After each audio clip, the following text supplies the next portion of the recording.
Hello, everyone. You may have seen in the news that Chinese leader Xi Jinping is in Moscow today.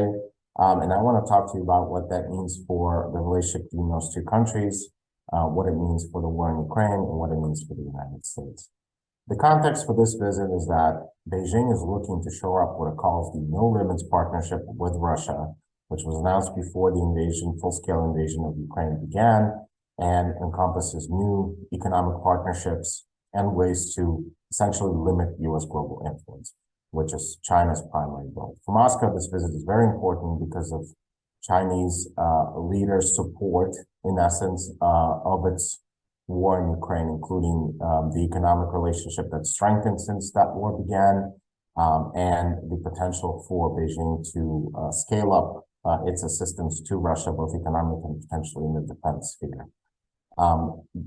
Xi Jinping also, this is the first visit for him since he was inaugurated for his third term, and it's a very important signal that that first visit happens to be to Moscow, which Beijing views with importance, obviously great importance.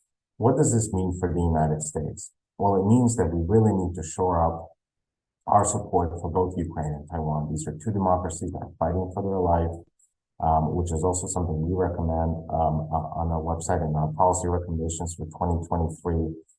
The second thing we need to do is to deepen our alliances with like-minded partners in Europe, in Japan.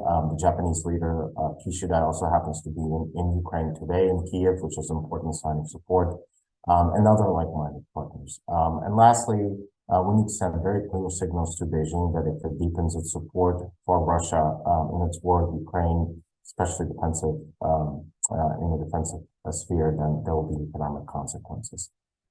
Thanks so much.